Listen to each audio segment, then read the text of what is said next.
오늘은 사무엘상 13장 말씀, 이제 사울이 본격적으로 왕으로서의 일을 하게 되는 장면을 보게 되는데요.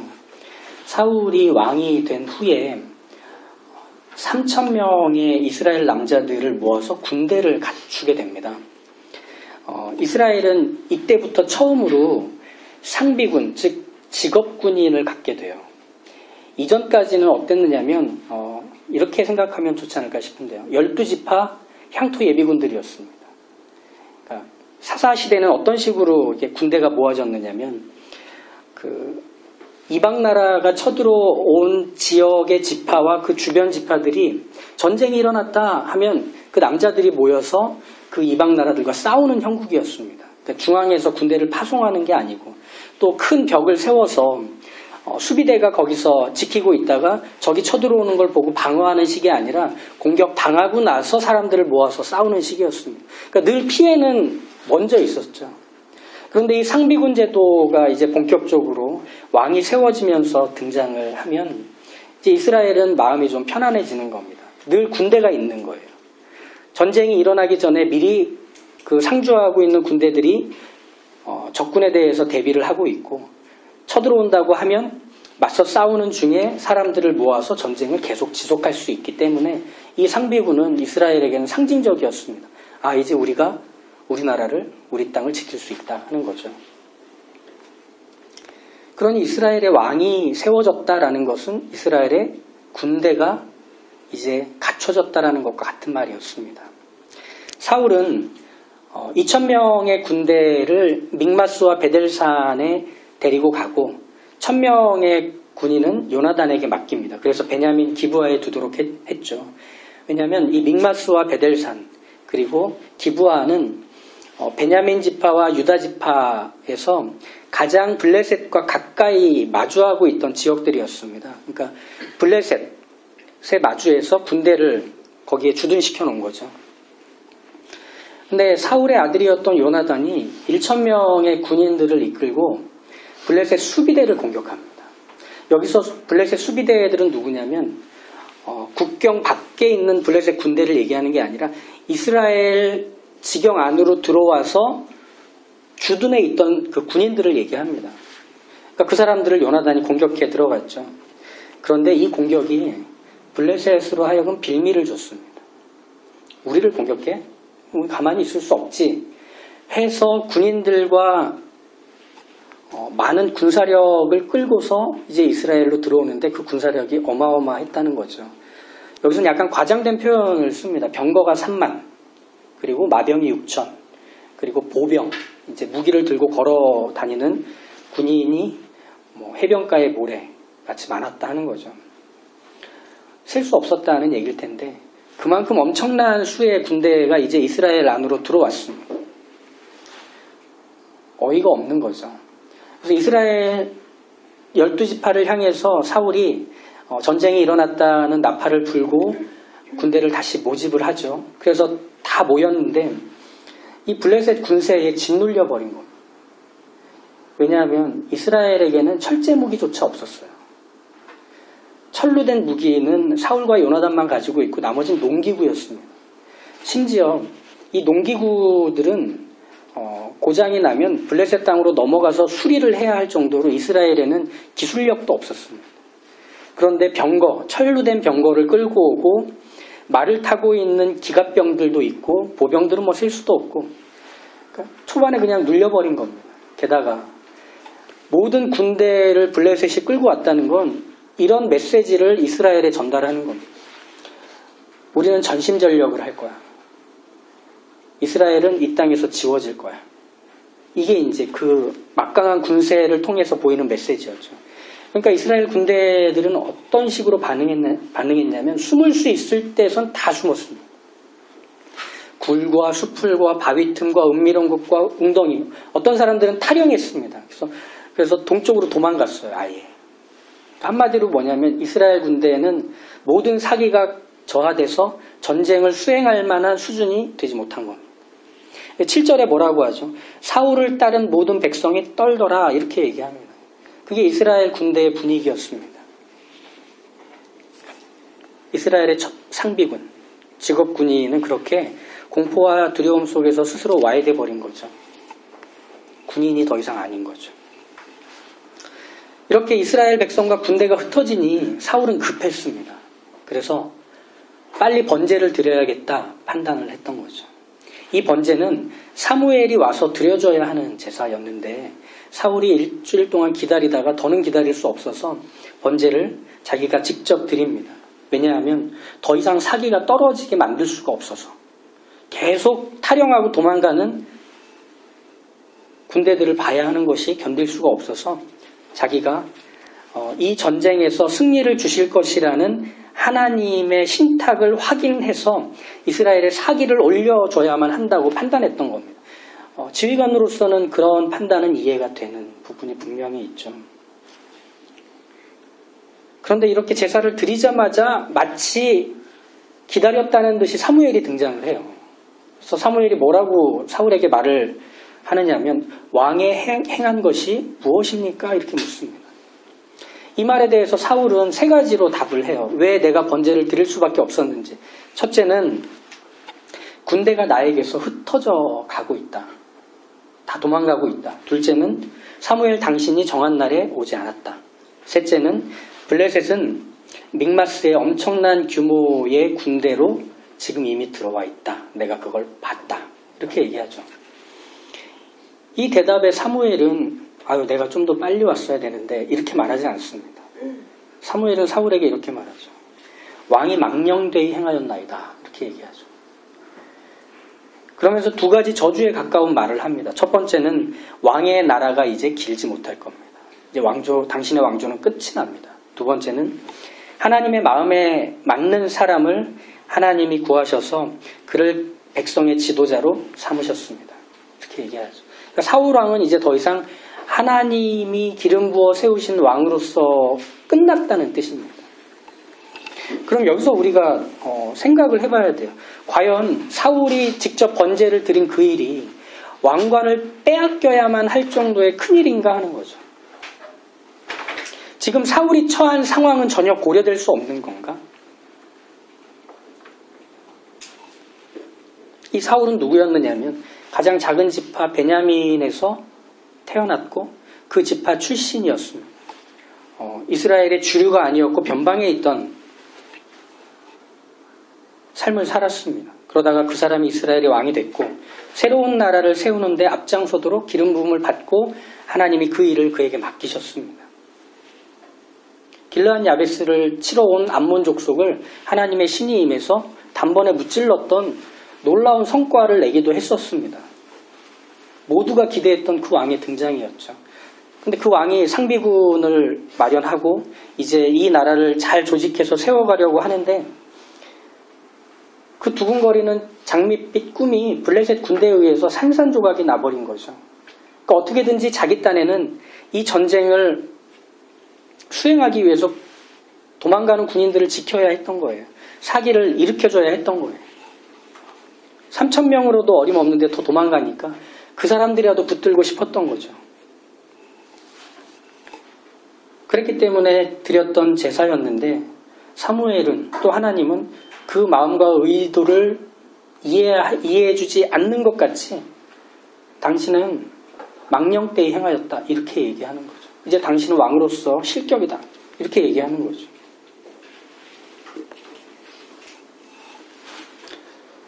강력한 명분은 사람으로 하여금 두려움과 공포를 극복하여 자기의 생명을 던지는 것까지 희생하도록 만드는 경우들이 있습니다.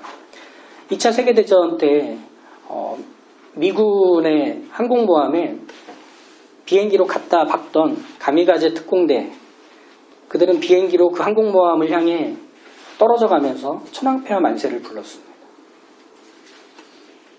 하나님의 영광을 위하여 라는 깃발을 들고 예루살렘을 수복하기 위해 가던 십자군들 또한 그들이 하는 일이 하나님의 영광을 위한 것이라고 확신했기 때문에 초계같이 목숨을 던졌습니다. 강력한 명분은 그렇게 두려움 속에서도 생명을 던지는 의지를 보이게 만듭니다. 이스라엘에게도 마찬가지예요. 이길 수 없는 블레셋을 마주한 두려움에 처한 이스라엘 백성들에게 이 번제는 그런 역할을 하는 거예요. 하나님이 너희와 함께 하신다. 너희는 누구냐? 홍해를 건너게 해주신 그 하나님을 믿는 백성 아니냐. 요단강을 건너 여리고성을 깨뜨리고 가나안 땅을 얻게 하신 그 하나님의 백성들 아니냐. 그러니 그 하나님을 다시금 떠올려라. 다시금 기억해라. 이 번제는 그것을 확인시켜주는. 근데 사울에게 사무엘이 한 말은 전혀 뜻밖이었습니다. 왕이 망령되에 행하였습니다. 였죠. 게다가 뒤이어서 이어지는 왕의 나라는 이제 끝장났습니다. 다른 사람이 그 자리를 대신할 겁니다. 저주에 가까운 질책입니다. 굳이 그렇게까지 해야 되나? 뭘 잘못했나? 그렇죠? 그렇다면 사울이 명령에 불복종한 것은 무엇이었는가? 이걸 먼저 살피는 게 시작이 될 겁니다. 하나님께서 사울에게 기름을 부어서 그를 왕으로 삼을 때 하나님은 사무엘을 통해 사울에게 이렇게 그 왕으로서의 역할을 말씀하셨습니다. 9장 16절에 보면 그가 내 백성을 블레셋 사람들의 손에서 구원하리라. 내 백성의 부르짖음이 내게 상달되었으므로 내가 그들을 돌보았노라 하셨더니 이렇게 나옵니다. 즉 사울이 왕으로서 해야 되는 역할은 뭐냐면 블레셋과 싸우는 겁니다. 하나님이 사울에게 명령하신 것도 마찬가지입니다. 블레셋과 싸우는 것, 이것입니다. 이게 사울이 왕으로서 해야 되는 역할입니다. 하나님은 구체적으로 구원할 대상과 원수를 지목하십니다. 이스라엘과 블레셋이죠. 그럼 이스라엘의 왕은 이스라엘을 위해 블레셋과 싸워야 합니다. 사무엘이 사울에게 왕이 행한 것이 무엇이니까 이렇게 물었던 말은 당신이 어떻게 나 없이 번제를 드릴 수가 있습니까? 라는 뜻일 수도 있지만 맥락 속에서는 이렇게 보는 것이 정당합니다. 왕으로서 당신이 지금 하는 일이 무엇이어야 합니까? 이겁니다. 왕으로서 당신이 해야 하는 일이 번제입니까? 이 물음인 거죠. 사울은 자기가 왜 번제를 드릴 수밖에 없었는지에 대해서 세 가지로 얘기하지만 사무엘의 질문은 이거예요. 당신이 왜 지금 여기 있죠? 당신은 지금 믹마스의 군대를 이끌고 주둔하고 있다가 여기 길갈까지 내려와 버렸습니다. 아니, 당신은 믹마스에서 블레셋과 싸워야 했습니다. 지금도 그들을 막아서야 했습니다. 근데 왜 당신은 지금 여기서 번제를 드리고 있죠? 이 질문입니다. 사울은 번제를 드려 이스라엘의 사기를 북돋워주고 사기가 오른 군대를 이끌고서 블레셋과 싸울 왕 아닙니다. 블레셋이 나타나면 싸워야 합니다. 블레셋이 이스라엘 땅에 들어와 있으면 그 이스라엘 땅에 있는 블레셋 군대를 밀어내야 합니다. 그럼 이렇게도 변명할 수 있지 않을까? 절차가 있잖아요. 먼저 하나님의 백성들, 하나님의 백성의 군대이기 때문에 하나님께 번제를 드리고 나서 전쟁을 치르는 게 절차잖아요. 그럼 요나단은 뭐가 됩니까? 요나단은 그런 절차 없이 블레셋 수비대를 공격했습니다. 그럼 요나단은 큰 잘못을 한 거예요. 명령 불복종은 요나단이 한 걸 거예요. 그런데 우리가 다음 주에 보겠지만 요나단에게는 어떤 질타도 없습니다. 이스라엘의 왕은 그 일을 명령하신 사령관 되시는 하나님의 명령에 따라 그저 움직일 뿐이었습니다. 블레셋의 손에서 이스라엘을 구원하는 것이 왕의 역할이었기 때문이죠. 계산하고 두리번거리고 미루고 할 일이 아니었습니다. 이런 실수를 저지른 지도자는 사울뿐 아닙니다. 그 전에 또 있었습니다. 모세죠. 물이 떨어진 이스라엘 백성은 모세와 아론을 비난합니다. 우리가 애굽에 있었더라면 이 광야에서 이렇게 죽지는 않을 텐데 너희 때문에 우리가 죽게 됐다. 이렇게 비난하죠. 이에 모세와 아론이 하나님 앞에 나아갑니다.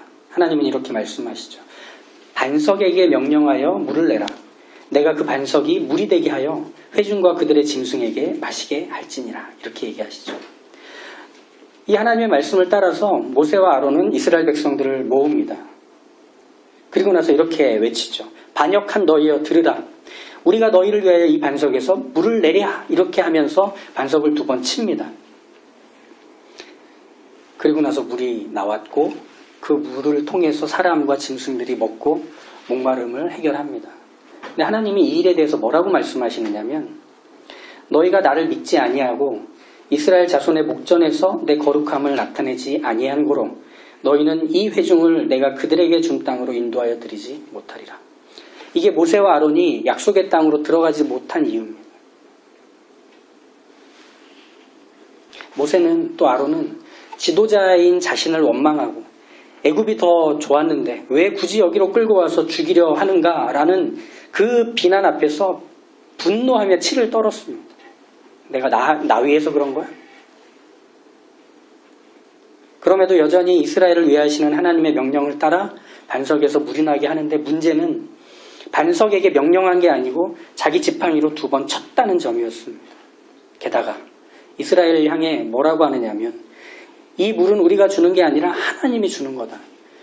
우리라면 주지 않는다. 이렇게 말을 하나 덧붙여버린 겁니다. 즉 모세와 아론의 행동과 말로 인해서 이스라엘이 물을 먹은 일이 하나님이 그들을 위해서 한 일이라는 것을 막아버린 겁니다. 비록 반석을 터뜨려 물을 내긴 했지만 모세의 지팡이는 여전히 분노로 발발발 떨렸을 겁니다. 터져나온 물 못지않게 모세의 비난도 멈춤 없이 사람과 가축에게 쏟아져 나갔을 겁니다. 모세의 말과 그 행동을 통해 하나님이 어떤 게 드러났느냐 하는 거죠.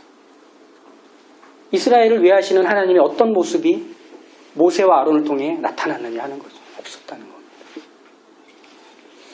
이 사건의 성격이 이스라엘의 왕인 사울이 번제를 드린 것과 정확하게 포개지는 겁니다. 왜 사울이 번제를 드렸다고 말하죠? 하나님이 이스라엘을 위한다는 걸 안다면 이스라엘은 힘을 얻어서 전쟁에 참전할 수 있을 겁니다. 백성들이 더 이상 사기가 떨어지지 않고 하나님을 떠올려서 블레셋과 싸울 수 있을 겁니다. 이런 이유를 들었죠. 전쟁은 하나님이 하시는 겁니다. 구원은 하나님이 하시는 겁니다. 그럼 이스라엘의 왕은 앞서서 나가는 것뿐입니다. 그가 전쟁의 결과를 이뤄내지 못합니다. 그가 이스라엘을 구원해내지도 못합니다. 하나님이 하십니다. 그의 칼날은 하나님을 드러내기 위함이었던 겁니다.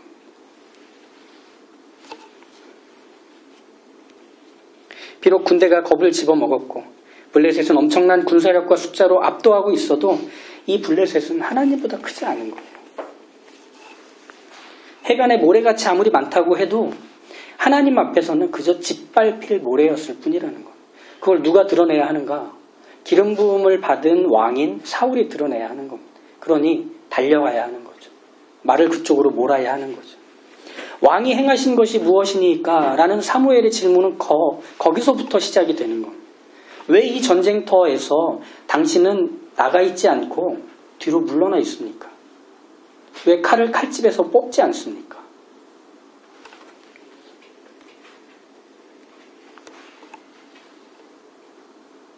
모세와 아론이 보였던 분노와 질타를 통해 이스라엘을 위하시는 하나님을 가렸다면 사울은 그의 두려움을 통해 이스라엘을 위하시는 하나님을 가려버린 겁니다.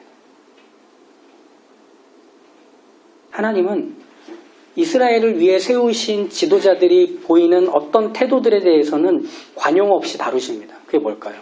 교만입니다. 교만은 내가 하나님처럼 할 수 있다고 여기는 태도가 교만입니다. 내가 하나님의 자리에 들어선 것이 교만입니다. 두려움은 이런 거죠. 위험한 것들로부터 주의하고 경계하는 일종의 어떤 감정적인 알람 같은 겁니다.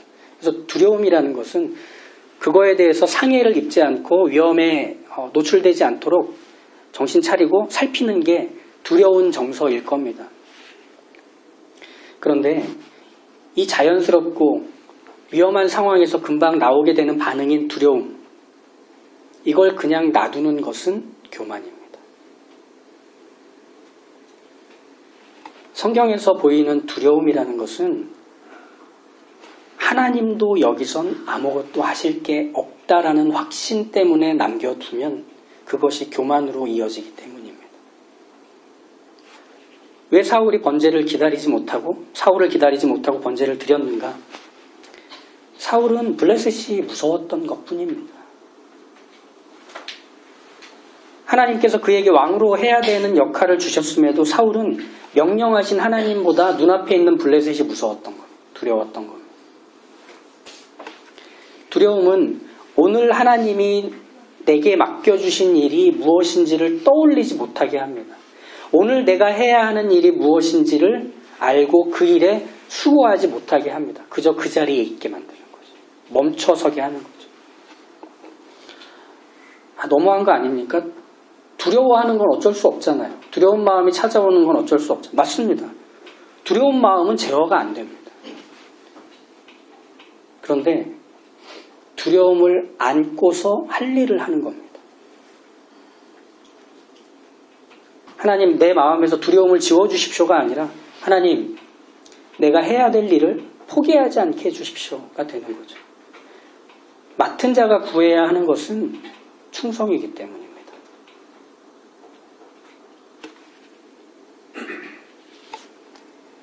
두려움을 우리 마음에서 그냥 내버려 두고 그게 계속 커져가게 놔두면 우리는 중요한 걸, 잊지 말아야 하는 중요한 걸 잊어버리게 되죠.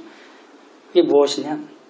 내 인생에서 내게 인생을 맡기시고 하루를 주시고 오늘 해야 할 일들을 허락하신 하나님을 잊게 만듭니다.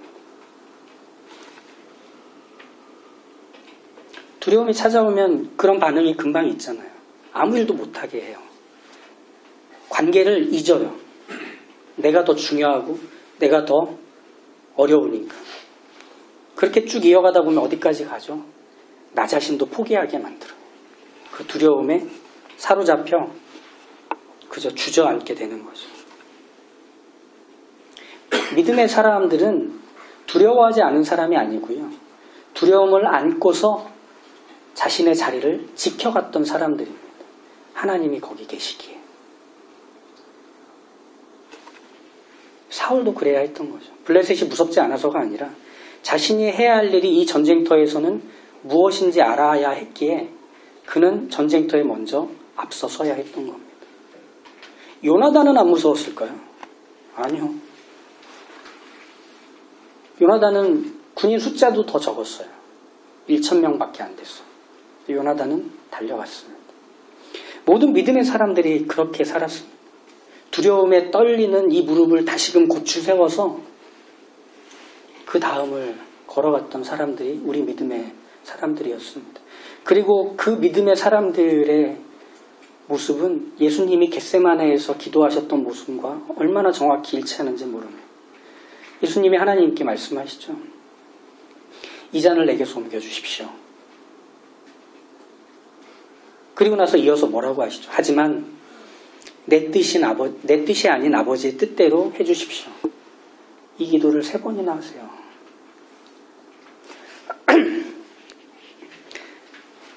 예수님도 큰 두려움 속에서 짓눌리신 거예요. 기도는 하고 마음을 다졌는데도 돌아서면 다시 마음이 무너지기 때문에. 두려움은 그렇습니다. 그렇지만 그 두려움을 안고서 우리는 할 수 있는 게 있어야 합니다. 무섭지만 발을 내딛고 내게 주어진 역할과 수고를 감내하는 것, 그거 믿음입니다. 그걸 믿음이라고 하는 겁니다. 거기 여전히 계시는 하나님을 알기 때문이죠. 그 하나님을 믿기 때문이죠. 하나님, 안 무섭지는 않은데 저 갑니다. 저 합니다. 도와주십시오. 우리도 두려움에 취해서 좌절할 때가 있습니다. 낙심할 때가 있습니다. 그렇게 두려움에 사로잡혀 있으면 일상도 무너지고 관계도 흩어지고 심지어 나 자신에게서까지 멀어져가는 것들을 경험합니다. 그 노래같이 돼요. 여기까지가 끝인가, 그냥 여기가 끝인가 보다. 인생의 바닥을 친 것 같은 그런 자책과 괴로움이 찾아옵니다. 근데 두려움을 잊으려면 눈을 감는 게 아니라 더 눈을 똑바로 뜨는 겁니다. 내가 해야 될 걸 봐야 합니다. 내게 주어진 일상에 두리번거려야 합니다. 그리고 두려움을 안고서 살아내기로 하는 겁니다. 우린 그 연습을 해야 하죠. 성경에서는 그 연습을 이렇게 권면을 해줍니다. 한번 찾아보실까요? 데살로니가전서 5장 16절에서 18절입니다. 데살로니가전서 5장 16절에서 18절입니다. 우리가 잘 아는 그 말씀이죠. 5장 16절에서 18절. 항상 기뻐하라. 쉬지 말고 기도하라. 범사에 감사하라. 이것이 그리스도 예수 안에서 너희를 향하신 하나님의 뜻이니라. 입니다. 항상 기뻐하고 쉬지 않고 기도하고 늘 감사하는 것은 우리의 매일 매 순간에 그 틈과 틈 사이를 가득 채우시기로 하시는 하나님께 집중하기로 한다는 겁니다. 우리를 막아서는 현실과 눈앞에 두껍게 쳐져 있는 그 장막을 걷어내는 일은 우리의 힘으로 그걸 끌어내는 게 아니라 하나님을 주목하기로 하는 겁니다. 어떻게 두려움 중에 기뻐할 수 있습니까? 어떻게 막막함 중에 내가 뭘 필요로 하는지도 알 길 없는 자리에서 기도할 수 있겠습니까? 어떻게 이런 상황들 속에 묶여 있으면서 감사가 터져 나오느냐 이 말이죠. 하나님 때문에 가능한 겁니다. 두려움 속에서도 기뻐할 수 있는 것. 간구해야 될 바를 알지 못하는 중에서도 입을 열어 간청할 수 있는 것은 하나님이 거기 계시기 때문입니다. 어떻게 일어날지는 몰라요. 누굴 통해서 마련이 될지도 몰라요. 언제 열매를 맺고 언제 이 터널의 끝이 우리가 도달하게 될지도 몰라요. 그런데 하나님 거기 함께 계십니다. 나와 함께 하시기로 하신 하나님은 영원히 나에게서 떠나지 않기로 하셨습니다. 그렇기 때문에 두려움을 아는 채로도 우린 항상 기뻐할 수 있고 기도할 수 있고 감사의 노래를 부를 수 있습니다. 왜? 우리를 위하시는 하나님이 거기서 나와 함께 하시기 때문이죠. 그걸 알기 때문에 우린 사는 겁니다. 사무엘이 찾아와서 우리에게 묻는다면 어떨까요?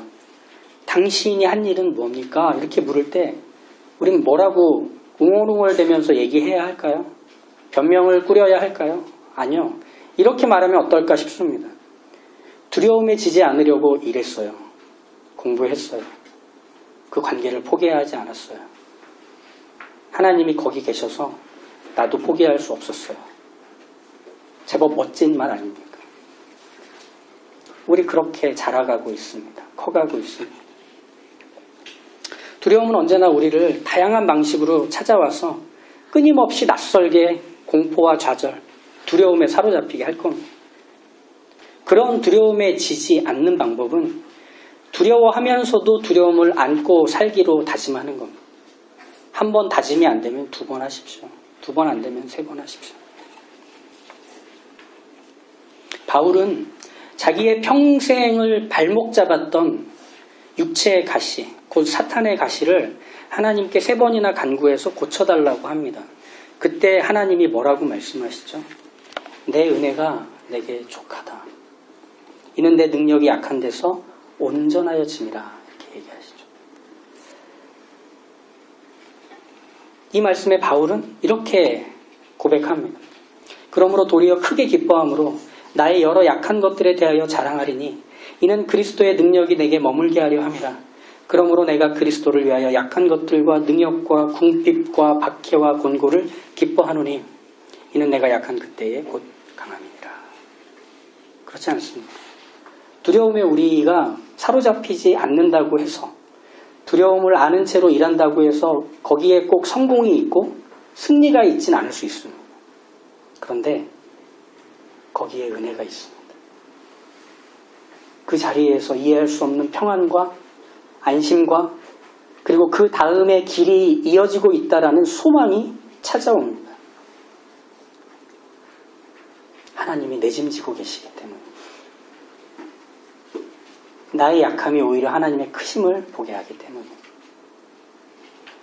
그네가 내게 족하네 그네가 족하네 이 괴로운 세상 나 지날 때 그네가 족하네. 두려움은 있지만 그 은혜가 더 큽니다. 하나님이 약속하신 복과 은혜가 우리에게 있음을 기억하시고 우리에게 주어진 자리 하나님 가겠습니다. 하겠습니다. 멈추지 않겠습니다. 라고 말할 줄 아는 하나님의 자녀 하나님이 누구신지를 드러내는 영광의 인생 되시기를 간절히 축복합니다. 기도하겠습니다. 하나님 하나님 감사합니다. 우리의 하루는 막막하고 두렵습니다. 그러나 이 하루를 주신 하나님은 살아계십니다. 하나님의 손에 붙들리고 하나님의 인도하심이 우리에게 소망이 되기에 우리는 마음이 빼앗기지 않고 내 자신에게 실망하지 않고 내게 주어진 하루를 삽니다. 주여 저희에게 믿음 주십시오. 하나님이 함께하고 계심을 믿는 믿음과 소망을 더하여 주시어서 저희가 사는 인생길에 하나님이 함께하고 계심을 늘 경험하며 고백하며 노래하며 살아가게 인도하여 주시옵소서. 예수님의 이름으로 기도합니다.